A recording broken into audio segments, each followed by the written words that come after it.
We got head coach Hank Plona. Coach will open up with a statement and we'll jump into questions. Tough day at the office right there. Obviously, after all that game, I thought a back-and-forth battle with some drastic runs there at the beginning, but some smaller runs where you try to hang in there, and I thought we did a good job, and obviously ran a little play that I thought tied the game at the very end, and obviously to have, I haven't seen that play yet, but I feel like, especially since we've been on the other side of a couple of those things this year, I feel like there's nothing I'm going to see that is going to make me super thrilled. I think that's, I don't know. We'll see what happens. But, we'll see what that looked like. But obviously the guys did a good job to fight back to get to that point. That's a very good team. To be in that game when they shoot 17 for 29 from 3 is probably, there's probably some things we'll see on film that we did pretty well. To be at that point, obviously had a couple cold stretches during the game that we have to clean up. And, and obviously this goes without saying we have a long way to go as a basketball team. It feels like we've been right there quite a bit. Obviously, we had a rough day at the office for sure on Saturday, but I think we moved the right direction the last couple of days. And with a 3-game road trip, we're going to figure out and kind of reveal who we are at this current time. So, they're obviously the favorite in the league. They're a very good team for a lot of reasons. They're well deserved over all the recognition that they get, and they certainly played a great game to win tonight. That legal screen, was that the only one of those they called all night?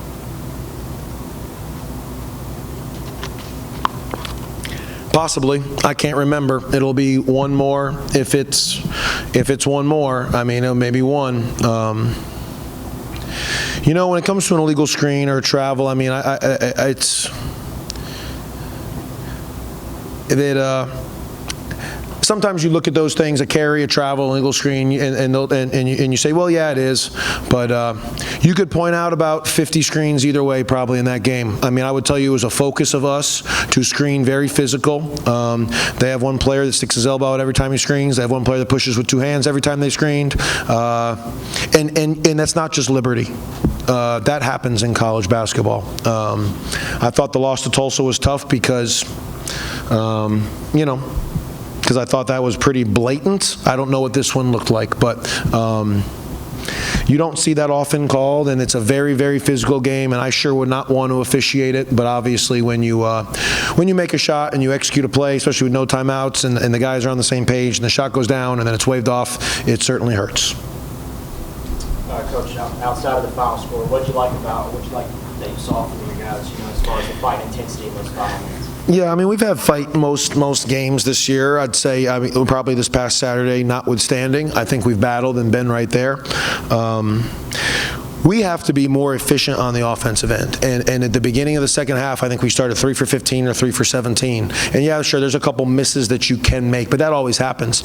We have got to stop shooting non-layup twos. We have got to stop shooting random off the dribble, not get all the way to the basket bucket. So we bounce back, and it's been an issue for a while. It's again, physical game.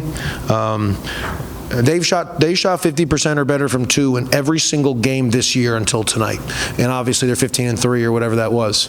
We've only shot 50% from 2 in 5 games, and I guess tonight 14 for 33, so weren't quite there. We were in the first half. We were not in the second half. So we've kind of put a priority on that, an emphasis on that. They go 4 for 16 from 2 and get the win, so they're 1-0 when they don't. But I wouldn't say we were trying to just take away their 2s and allow 3s. You have to guard it all. Their elite level of passing is remarkable. And they count for more than one. They count for 1 3, but man, once you make 4 passes and you do scramble and get 3 recoveries and the ball keeps going, man, I'm aware it can be deflating. Now, championship teams do not get deflated. You do not put your head down. You know that if you made them earn something, then man, they earned it, and props to them. And we've just got to get that mentality of not judging ourselves by the result or the outcome on every single thing that happens. So I like that we battle. I like that we rebound. I like that we bounce back and scored the ball well in the second half. I like that we competed right till the end. I like that. I don't think we were nervous or scared of them one bit. I think we were thinking too much and hesitant at the very beginning of the game, and we just got to play basketball. We just got to When we were at UTEP, we literally stood around the top of our conference room, and we had everybody's back against the wall. Look in a room like this, and we just, hey, we need to play with our back against the wall. Because when we do, again, this past Saturday notwithstanding, we've been pretty good, and we were tonight. But man, we've got to create a mentality in our head. It's us against the world, down 10, down 20. Every possession is that life or death. Like, some teams you don't want to do that to because they think too much. Man, our team plays a little bit better when their back's against the wall. So we got to figure out how to be solid and how to make sure we're competing for 40 minutes, because they're going to be even better in 2 months. And to win games in March, you have to give 40 minutes of solid, competitive, multi-efforts in everything that you do. So I thought we had some stretches where we did that, but we obviously have a long way to go. Yeah, to your point, I think 17 threes is season high. You guys are giving up. I mean, as you said, they just excellent passers. Even though you guys managed to shut down Cleveland on the inside, I thought for the most part they just seem to have such movement throughout. I mean, I think there was 2 threes that were buzzer beaters. At least, and those are the killers. Like, those are deflating. Also. Yeah, the one Matheny hit when he dribbled across and shot it over Grant Newell is about as, I'm not really sure the answer to that one. And that's what good teams do, and they deflate you, and they're so bought into how they play and what they do. That's kind of their way of playing, is they will run the clock all the way down. They'll make about 8 or 10 passes, and take a shot in the last 3 or 4 seconds of that shot clock, and especially once they get the lead. And they did that tonight, and they kept on making it, seemed like. So we have to, there's always an answer to every puzzle, and I get it. One team wins and one team loses every game, so I guess ultimately one team doesn't find the answers. But I do think that the mentality you have to have, we get our defense better, they get our offense better. We get our defense, I mean, it's just back and forth for the entire season. So I'd say three-point shooting has been a weak, we've struggled guarding the line earlier on. Tonight felt a little different. After the first 5 minutes, felt a little bit different. I didn't think it was effort or recovery. I think it's a lot of credit to them and how they play. And obviously, once the downside to letting them be comfortable in the first 5 minutes of the game is once you see that ball go through the basket a little bit, man, you gain a lot of confidence. So that's probably where the first 5 minutes really caught up with us towards the end. They shot the ball with confidence all night. So, we got to watch that film. We got to get better. Every team in our league's talented. Every team in our league can shoot, but they're obviously probably the best right now. And could you speak to Matheny's skill set and just, he keeps going deeper and deeper and hitting the threes. I mean, you've seen him already 2 or 3 times now. I mean, how does he make it work beyond the shooting touch? I don't know. And I don't mean that we have some of these too, so this is not a criticism. He's a 60-year college player that I know has started 147. Tonight was his 148th career college start. One of those years he played 10 games, he got injured, so he's got a COVID year and a redshirt year. He's come off the bench 1 game in his career, so he played 3 years at Bowling Green and 3 years here, and has been a pretty consistent 10 to 13 point a game average scorer. I'll tell you something a coach in the league told me, and this probably sums up Matheny as good as I can say. This is the thing that scared me. This is the thing that makes them so good. I was talking to a coach in the league who I'll leave unnamed, so I don't tell you which game, but he said, man, I was just talking about the 3. Yesterday, I literally compared Porter, Matheny, and Cleveland to Tony Parker, Manu Ginobili, and Zach Cleveland. And just in how long they play together. Like, when those 3 guys on the Spurs played together for 15 years, they weren't calling plays. They just know how to play. And Porter, Matheny, and Cleveland, man, there is no selfish. That ball snaps so good, and obviously Decker's their leading scorer, and they embrace the young kid that's going. I mean, there's no jealousy that Decker's their leading. They don't care. Like, they are playing to win. But literally, once somebody in the league told me, man, I knew we were in trouble when at the 8-minute timeout in the second half, we're trying to take away Porter and Matheny. And Matheny had 0 points in the game. In the 8-minute timeout, he walks out with his teammates, and you would have thought he had 30. He's laughing, he's chumming it up, he's pointing, he's comfortable. Like, the rest of us with these new teams, man, like guys that have 0 points to 8 minutes to go in the game, sometimes you're reminding them, hey, it's not just about scoring, it's about like that is a unique trait, and you can just the comfort, the will to win, the desire to win.